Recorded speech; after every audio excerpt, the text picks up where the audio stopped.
Itu hanya boleh kita menjadi dewasa lewat pengalaman kita dengan Tuhan. Nah, bagaimana caranya untuk kita bisa memahami firman Tuhan? Harus memahami dulu. Kalau kita salah paham sama istri kita sendiri, hidup kita kacau. Kalau saya tidak tahu istri saya, kebiasaannya dan hatinya, hidup saya nggak pernah nyaman dekat dia. Seorang istri kalau tidak tahu, kalau ternyata suaminya begitu mencintai dia, hidupnya akan kacau. Apalagi kita salah paham mengenai bapak kita, hatinya. Karena kita membatasi kadang-kadang, maaf saya harus berkata gini, kadang-kadang kita membatasi hatinya Tuhan kalau kita sedang berbuat baik, maaf, betul ya? Kadang-kadang kita berkata, oh dia sukses, kaya raya, berhasil, karena kita orang baik. Kita sering begitu. Begitu ada teman kita yang diproses Tuhan, kita berusaha mencegah, jangan sampai jatuh, jangan sampai napa-napa. Kadang kita jaga anak kita supaya jangan mengalami sesuatu. Saya pikir anak ini tidak akan menjadi dewasa. Makanya izinkan gereja ini untuk membangun sebuah pengajaran yang namanya apa? Mendewasakan kita dalam suatu generasi, menyiapkan sebuah generasi yang cuma bukan sekedar mengalami pemulihan dan kita tahu itu pun tangan Tuhan, bukan Anda dan saya. Kalau kita sadar itu perbuatan kita tidak akan melihat tangan Tuhan yang besar itu. Kalau kita berpikir kita pulih karena usaha kita, saudara, kita tidak akan bisa melihat dan menyadari bahwa Tuhan sedang memproses Anda dan saya. Jangan tegang ya. Oh, jadi tegang gue ya.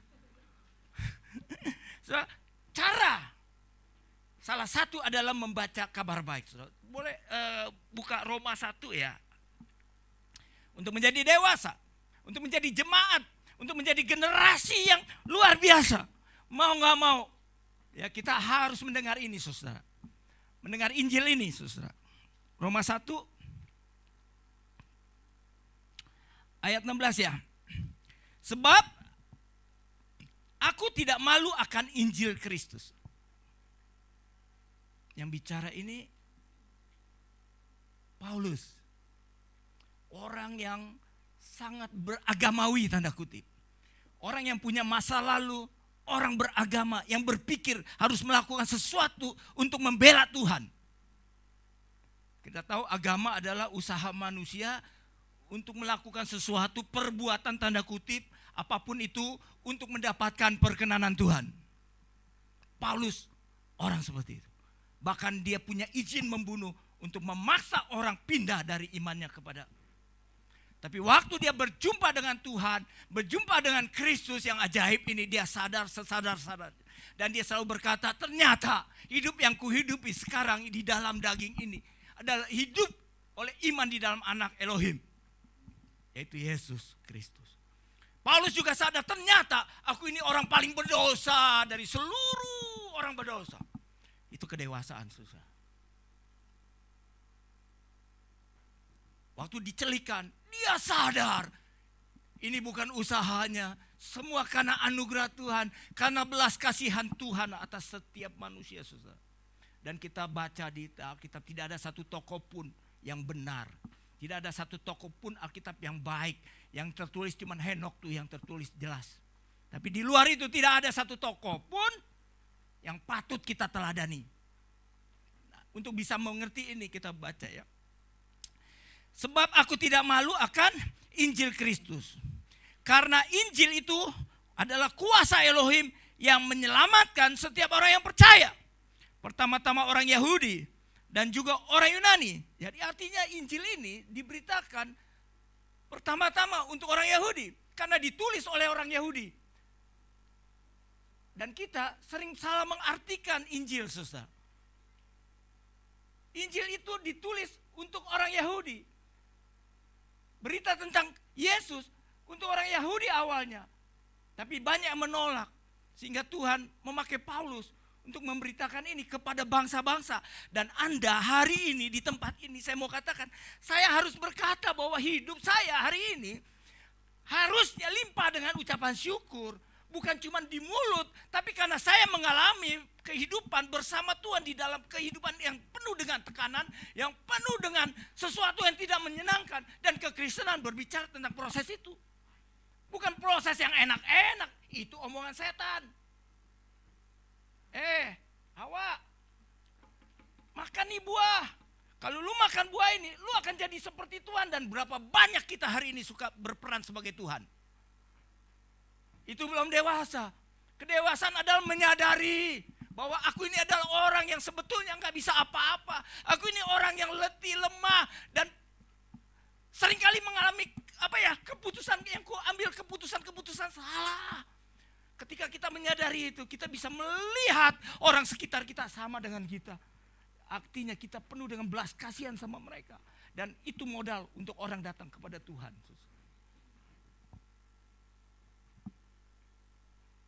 Paulus memberitakan Injil. Dan Injil ini, berita Injil adalah kabar baik. Evangelion. Artinya kabar baik. Bukan kabar buruk. Namanya kabar baik, ya kabar baik. Oh, Pak, suami saya itu orangnya baik loh Pak. Baik loh Pak. Tapi, kalau udah ada tapi bukan kabar baik. Kabar yang dibaik-baikin. Kabar baik ya kabar baik. Tidak ada tapi. Dan itu hanya bisa ketika kita memberitakan siapa? Kristus Yesus. Ketika kita sedang meninggikan diri saya di sini, orang akan melihat si Kiki yang punya banyak kelemahan. Saya bicara tentang kasihnya Tuhan, orang akan menuntut saya. Dan setan punya kuasa untuk lakukan itu. Tapi waktu saya memberitakan Yesus yang sempurna itu, dan saya mengakui diri saya tidak sempurna, setan tidak punya celah untuk memakai pikiran saya. Waktu saya meninggikan Kristus yang sempurna, berita ini akan membangun iman saudara.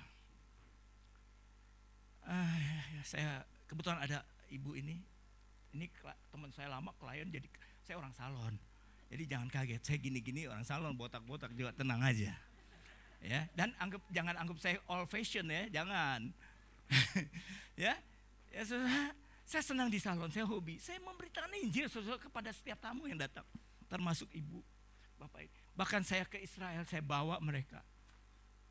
Saya nggak peduli dengan kekristenan. Saya hanya peduli menceritakan tentang Yesus. Karena agama tidak menyelamatkan, tapi Kristus Yesus. Imanmu melalui Yesus Kristus itu yang menyelamatkan. Banyak pergumulan ibu dan bapak ini dengan anak-anak. Tapi hari ini kabar baik, sukacita itu, wah saya mau nangis susah. Kayak mendengar kabar baik, sesuatu yang selama ini bapak ibu ini merindukan dan lain sebagainya, Tuhan jawab susah. Dan saya percaya itu bukan usaha saya, bukan juga usaha bapak. Usaha anaknya juga, doa anaknya. Jadi ketika saya memberitakan Injil, Injil itu kabar baik. Kabar yang tentang Yesus yang sempurna, 100%, 100% tentang Yesus. Dan saya tidak pernah berbicara bahwa saya punya banyak upaya dalam hidup ini. Enggak, maaf, itu enggak. Saya hanya bisa menyaksikan kasih Tuhan. Dan saya selalu mendahulukan dengan hidup saya yang babak belur. Hidup saya yang sebetulnya enggak layak. Dan itu akan mencelikan mata jiwa-jiwa. Ternyata Tuhan itu, Yesus Kristus itu Tuhan yang ada toh, yang hidup. Dan itu yang menyelamatkan orang-orang ini saudara. Bukan berita tentang tuntutan agama. Mujizat perlu nggak?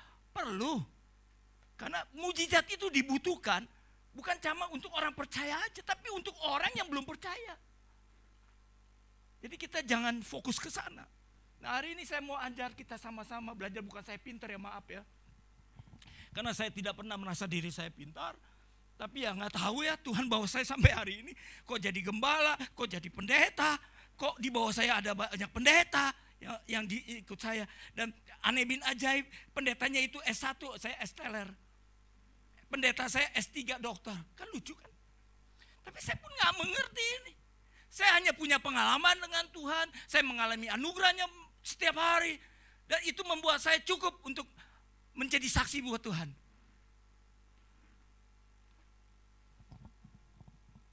Satu yang pertama, tolong buka deskriptif,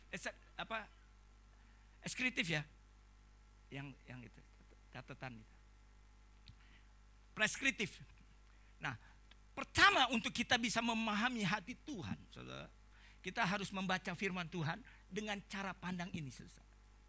Ya, preskriptif.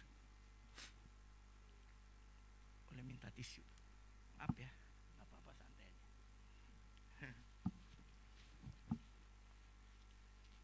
Ada nggak preskriptif? Nggak ada ya. Oke, saya bacakan ya. Cara membaca firman Tuhan ini kebanyakan orang Kristen ya dengan cara pandang preskriptif. Ya. Preskriptif itu artinya gini, ketika kita membaca firman, dengar ya, ada firman yang berkata harus kita lakukan. Kalau kita tidak lakukan, kita tidak dapat apa-apa. Preskriptif, cara pandang membaca firman Tuhan itu cara pandang preskriptif. Nah, tapi saya mau ngomong gini, preskriptif itu apa sih? Contoh ya, contoh. Kalau Anda sakit, Anda akan ke dokter, betul? Dokter akan buka resep. Nah, itu resep itu cara pandang preskriptif. Kalau Anda mau sembuh, Anda harus makan sehari obat 3 kali. Itu preskriptif. Kita sering melakukan membaca firman tuh dengan cara seperti ini. Apa benar? Enggak semua benar. Karena banyak hal akhirnya kita enggak mengerti, lost. Hati Tuhan kita bingung. Preskriptif, saudara. Kita memandang semuanya preskriptif. Contoh seperti ini. Tuhan, Daud berkenan di hati Tuhan. Betul ya? Ada firman ngomong gitu ya. Saya anggap Anda udah dewasa, enggak buka ayat-ayat pusing, betul enggak? Tuh, Daud berkenan di hati Tuhan. Karena Daud berkenan di hati Tuhan, kita nih orang Kristen, maaf, saya percaya di sini enggak ada yang kayak gini. Karena di sini dimuridkan dengan baik dan benar. Tapi ya kalau ada ya minta maaf. Kita berpikir kalau Tuhan mau memberkati kita, kalau kita mau berkenan di hati Tuhan, kita ikuti apa yang Daud kerjakan. Contoh, kalau di Daud tuh bangun pagi-pagi jam 2, dia bermazmur, main musik, betul nggak? Nah, banyak pengajaran gitu. Bangun pagi dong jam 2, itu saatnya kita saat teduh sama. Nah, kalau saya ngomong gini kadang-kadang gereja pikir lu nggak suka ya saat teduh. Sekali lagi, bukan nggak suka atau bukan. Tetapi harus memahami dulu. Ya. Daud itu jam 2 bermazmur, menyanyi. Kita karena mau berkenan di hati Tuhan, kita lakukan apa yang Daud lakukan. Jam 2 pagi kita nyanyi. Kita nggak peduli bini kita lagi tidur atau suami kita lagi tidur. Kita nyanyi, udah fales lagi, ya kan? Jangan yang berisik ngeganggu, susah. Kedua, di Israel pada waktu itu jam 2 pagi itu, karena tidurnya jam 6, jam 7. Nggak ada TV, nggak ada HP, nggak ada hiburan. Kalau jam 2 bangun ya wajar. Nah kita tidurnya jam 12, dipaksa bangun jam 2, jam 3, doa lagi nyanyi puji Tuhan. Pikiran kita lagi kemana? Apa begitu? Jadi mesti memahami dulu situasi budaya setiap orang. Jadi membaca firman Tuhan itu harus mengerti ini. Makanya dibutuhkan sekolah. Ada segala sesuatunya, ada gramatikal dan lain sebagainya, tekstual dan lainnya. Anda kalau mau dewasa atau memahami hati Tuhan, mau nggak mau kita harus sekolah dikit. Minimal ada pemuridan ya Pak. Benar ya Bu di sini. Kita seringkali membaca firman Tuhan itu dengan cara pandang seperti ini. Dan saya harus katakan, memang ada bagian kita yang harus kita lakukan. Dengar, saya bukan bilang saya anti dengan apa yang harus kita lakukan firman Tuhan. Ya, tapi nggak semua dengan cara pandang seperti ini. Harus ada dengan satu cara pandang yang lain, yaitu cara pandang deskriptif. Deskriptif, ya tolong dicatat nih baik-baik. Ini kalau Anda nggak paham, Anda boleh buka Google, Anda cari itu Mbak Google. Apa sih deskriptif, apa sih preskriptif ya. Deskriptif ini asal kata deskripsi. Kalau saya jual mobil, saya tulis tuh data, mesin, tahun. Untuk menjelaskan keadaan mobil saya. Keadaan rumah saya, speknya dan lain sebagainya. Itu untuk menjelaskan gambaran besar dari sebuah sesuatu. Nah itulah yang sebenarnya harus Anda dan saya mempelajari dan membaca firman Tuhan. Dengan cara pandang deskriptif. So, Pak Kiki kalau gitu nggak hafal Alkitab ya. Nggak, ayat. Benar saya harus akui saya tidak pernah hafal ayat-ayat. Walaupun saya udah baca beberapa kali, saya tidak pernah niat hafal. Karena saya tidak mau menjadi orang yang telunjuknya tajam. Nih gue udah baca berkali-kali, gue udah paling ngerti daripada lu. Saya nggak mau seperti itu. Karena saya tahu firman Tuhan dari A sampai Z ini, itu adalah gambaran Yesus. Nubuatan tentang Yesus di perjanjian lama dan digenapkan pada perjanjian baru. Jadi membaca firman Tuhan ini Alkitab. Yang perlu kita alami adalah mengalami bantuan Roh Kudus untuk memahami Siapa hatinya Tuhan, saudara? Kedalaman hatinya Tuhan itu. Sehingga ketika Anda mendengar Injil berita ini, Anda akan dimerdekakan. Anda akan kuat, saudara. Emang Anda berpikir hidup di depan ini nyaman apa? Hidup di dalam pekerjaan nyaman, rumah tangga nyaman. Kalau Anda tidak pernah mendengar berita tentang Injil ini, saya percaya hidup Anda seteres. Kalau stres mendingan lah. Kalau stres setengah stres. Entar stres, entar sadar, entar stres, entar sadar. Itu paling gak enak. Kalau mau stres kalian dah, ya kan? Kalau mau kita merdeka, mendengar berita tentang kabar baik ini, yaitu dengan cara pandang membaca dengan secara deskripsi.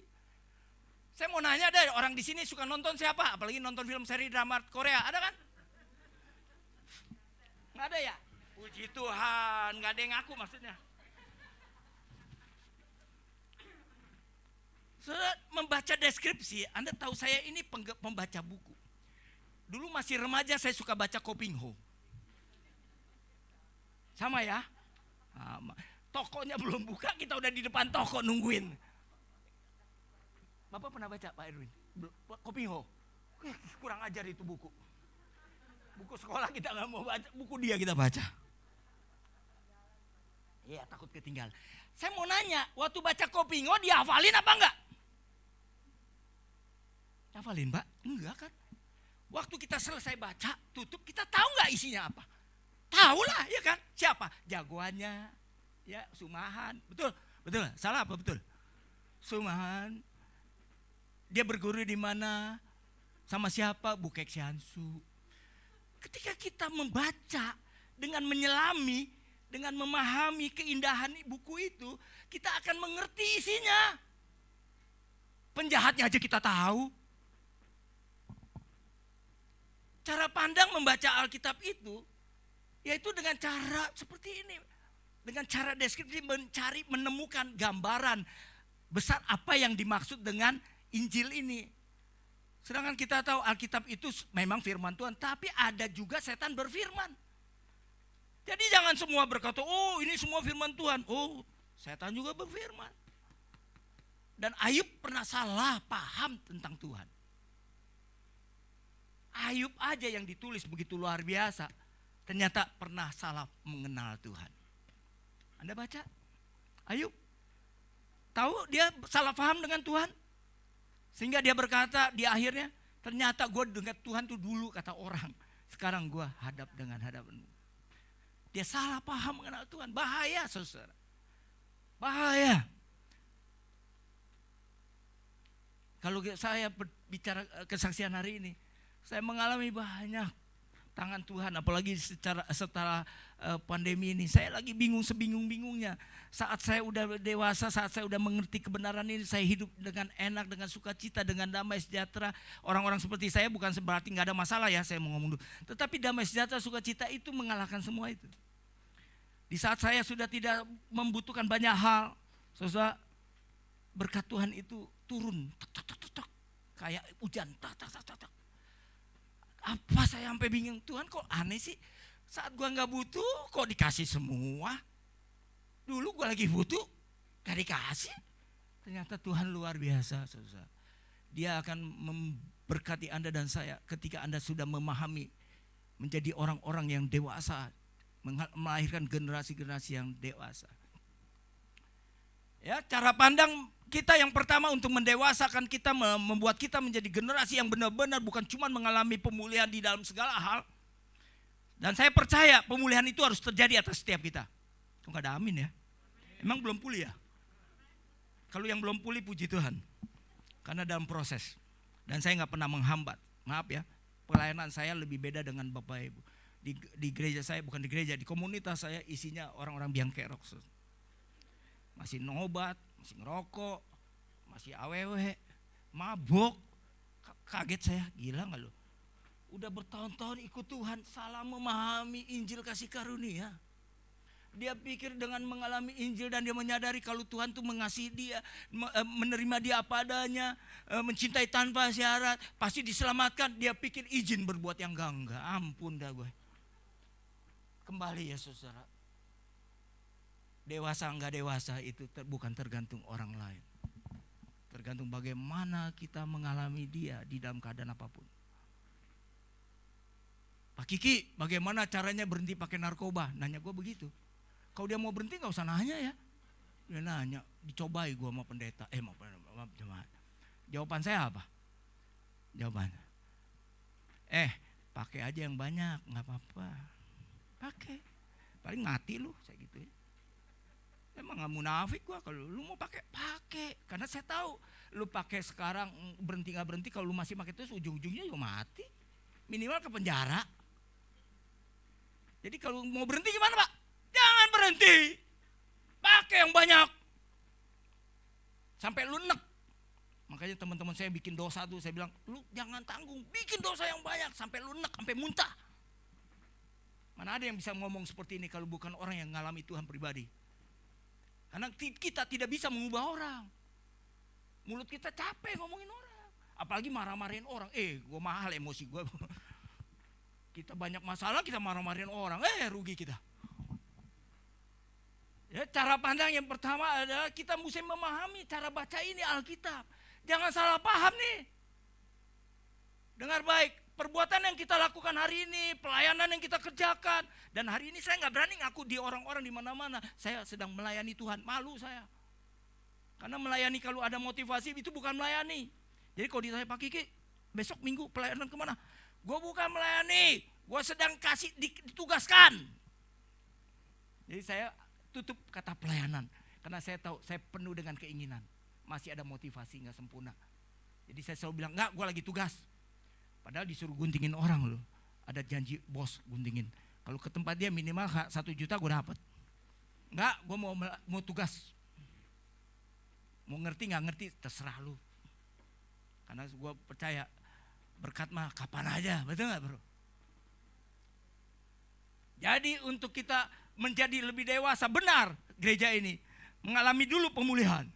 Setelah pemulihan jatuh lagi, rusak lagi, pulih lagi.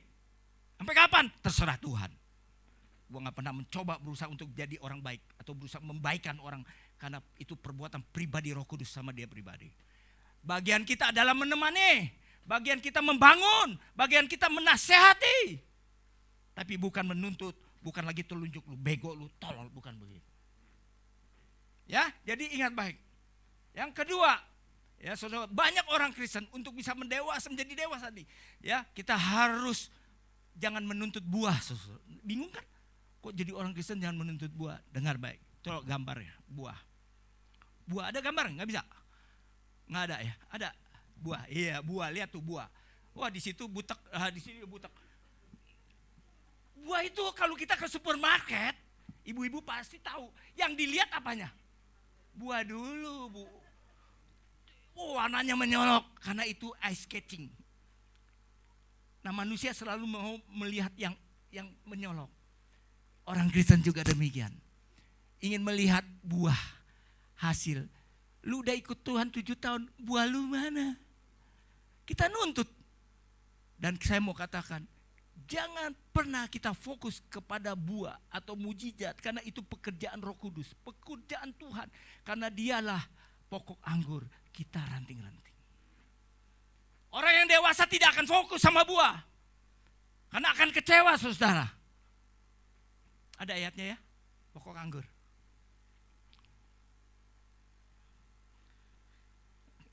Mata sih agak kacamata, jadi hurufnya agak kecil, jadi minta maaf. Ada ya? Ya saya baca ya, akulah pokok anggur. Nah ini berkaitan dengan cara membaca firman Tuhan ya. Saya harus ngomong seperti ini.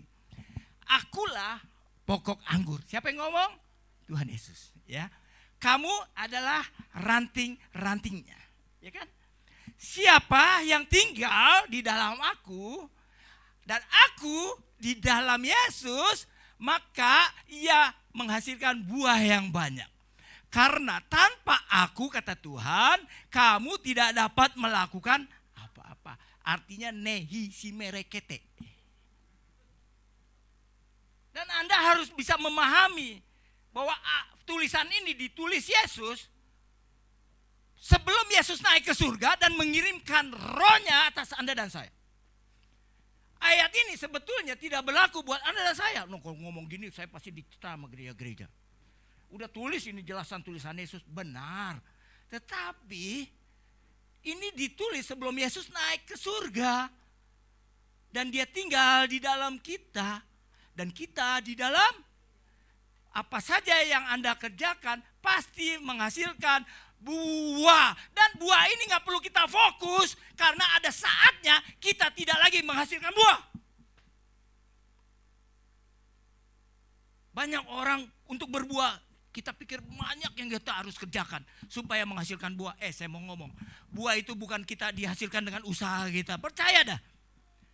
Buah itu menghasilkan sendiri. Kalau kita nempel, maka dia akan berbuah. Sekarang ini bukan kita cuma nempel, tapi dia tinggal di dalam Anda dan saya. Manunggal. Katakan sama saya, bersatu.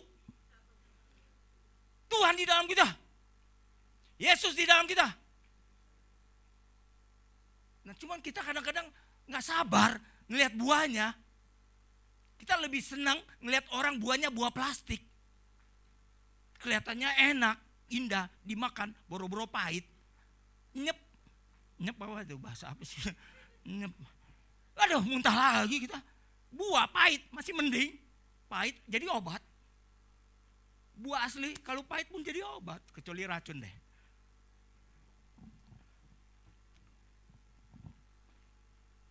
Kita banyak fokus kepada buah. Nah gini ya, maaf ya, saya harus kesaksian satu tempat. Saya punya seorang teman hamba Tuhan baru umur 50, belum sampai 50, dari 45. Maaf ya, ganteng, kaya, sosial. Ya, saya datang sama dia waktu mobil saya kebanjiran, saya lagi pusing mau jual gimana. Dia bilang, udah saya yang bayarin. Dia bekas banjir, dia main lihat di OLX, udah saya bayarin. Sesuai dengan orang, saya buka komunitas, buka apa aja, pelayanan apa saja waktu itu ya. Orang ini selalu bilang, butuh apa? Orang yang luar biasa, saudara. Punya anak 4, 1 pria 3 gadis. Jadi orang ini masih muda, pemahaman Alkitabnya luar biasa, bagus, pelayanannya bagus, tapi ada di gereja yang lama. Emang saya paham nih, gereja lama, gereja yang masih tanda kutip begini. Mereka punya konsep begini, kalau Tuhan di dalam lu di dalam Tuhan, lu kerjain apa aja pasti Tuhan berkati. Kita kadang-kadang amin aja nih di sini nih, apa saja kita buat itu. Belum tentu. Kenapa? Karena ada saatnya berhenti. Tua kayak gue tiba-tiba udah 70 tahun udah gak menghasilkan buah, kecewa dong. Kenapa nih Tuhan, kok gue gak berbuah lagi? Karena kita fokus kepada dia, kepada buahnya, bukan kepada dianya. Nah teman saya itu tiba-tiba lumpuh Bapak Ibu. Dari kena kasus apa yang namanya tuh, tulangnya mengecil. Mulai mulutnya mengkerut, gak bisa ngomong. Mulutnya mengkerut, gak bisa ngomong, tulangnya mengecil dan lumpuh. Istrinya pergi, maaf ya, istrinya pergi. Kawin deui, tahu kawin deui? Ada orang Sunda di sini. Istrinya minta izin sama dia. Mati gak lu? Orang ini kaya, sukses, utangnya banyak di bank.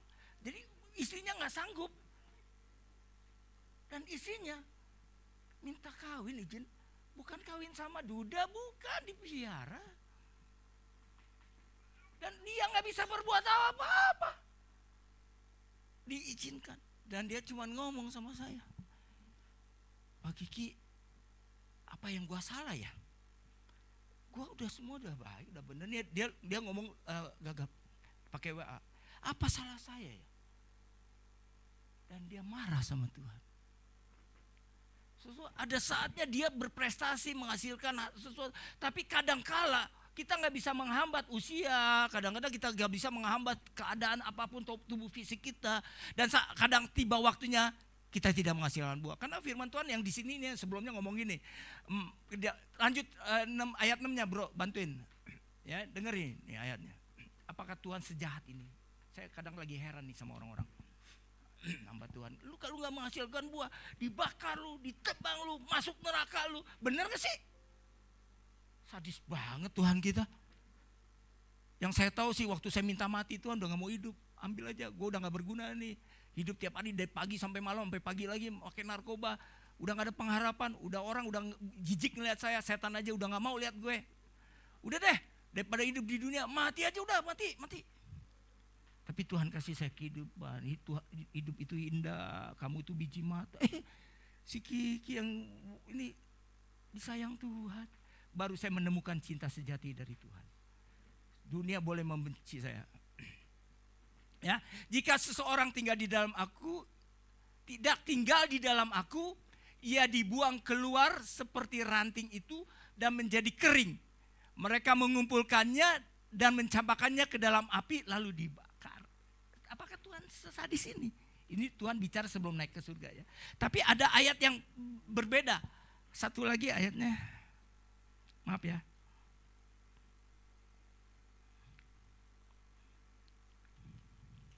Apakah Tuhan sesadis ini? Kita buka di Yakobus 1. Ada ya? Ini, apakah Tuhan sadis? Dengar ya, ini saya tahu banget karena saya ngalami bersama dia waktu saya bilang, saya ini hidup udah hancur dan lain sebagainya. Ya, dulu saya berpikir harta saya banyak, ya, siapa yang nggak tahu Kiki Salon di Pluit?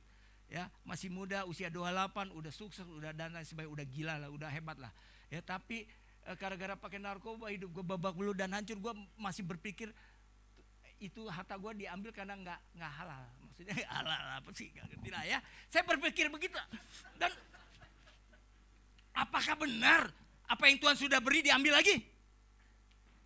Salah, Anda salah paham memahami Injil. Hati-hati. Apabila di antara kamu ada yang kekurangan hikmat, biarlah ia memintanya. Siapa kita boleh memintanya? Yang kurang hikmat dari Elohim, yang memberikan kepada semua orang dengan semua orang. Yang gak baca firman, yang baca firman dikasih. Yang doanya 10 hari turut-turut gak berhenti-berhenti, gak usah kerja juga dikasih. Yang kerja gak doa-doa juga dikasih. Anda tahu hati Tuhan? Apakah Anda baca firman, hafal itu dia lebih sayang daripada Anda yang gak baca? Saya harus ngomong di atas mimbar ini karena saya tahu hati Tuhan. Perbuatan Anda tidak menambah atau mengurangi cintanya kepada kita. Dia sudah mati buat kita. Ini aja yang perlu diingat. Ya, semua orang dengan murah hati dan tanpa mencelanya. Oh, Pak Erwin tuh nggak beres tuh. Udah ambil lagi katanya berkatnya. Nggak begitu Tuhan. Oh Pak Kiki tuh kurang doanya tuh. Ya, dia berantem mulu tuh sama bininya, ribut mulu. Ambil lagi berkatnya. Apa begitu? Saya berantem sama istri, apa urusannya sama berkat Tuhan? Saya berantem sama istri untuk menyesuaikan sesuatu yang berbeda. Irama yang berbeda, musik yang berbeda. Ketika menyatu menjadi sebuah keindahan. Itu namanya kekristenan. Pak Kiki, di gereja gue pendetanya gak pernah marah, berantem sama bininya gak pernah marah. Oh, dia lebih baik daripada Tuhan, saya bilang. Yesus saja pernah marah ya Bu. Hal itu tidak akan diberikan kepada, maaf ya saya katakan di firman Tuhan yang lain ngomong gini. Tuhan tidak akan memberikannya dengan meminta-minta. Meminta kembali. Jadi saya simpulkan sharing hari ini. Mudah-mudahan nanti kita ada lanjutannya ya. Tapi saya berdoa di tempat ini. Saya simpulkan untuk mengalami kedewasaan di dalam sebuah generasi yang baru nanti. Pertama yaitu Anda memang harus mengalami pemulihan demi pemulihan demi pemulihan. Nggak mungkin cukup sekali. Harus terus menerus. Dan mengalami lagi tekanan dan dipulihkan Tuhan. Dan mengalami mujizat dan mengalami lain sebagainya. Dan itu akan menjadikan Anda dewasa. Itu yang saya percaya itu. Ya. Dan yang pertama adalah cara membaca firman Tuhan. Untuk bisa memahami hati Tuhan, caranya membaca. Jadi jelas ya di sini. Yang kedua, jangan fokus sama mujizat atau hasil. Dan mujizat memang diperlukan buat setiap kita. Hampir hari ini saya mengalami mujizat. Tapi mohon maaf, jangan fokus ke sana. Karena itu bukan hasil perbuatan Anda. Tapi hasil kita bersama Tuhan di dalam ketika kita membangun hubungan dengan Tuhan. Amin. Oke ya, yuk kita tundukkan kepala kita.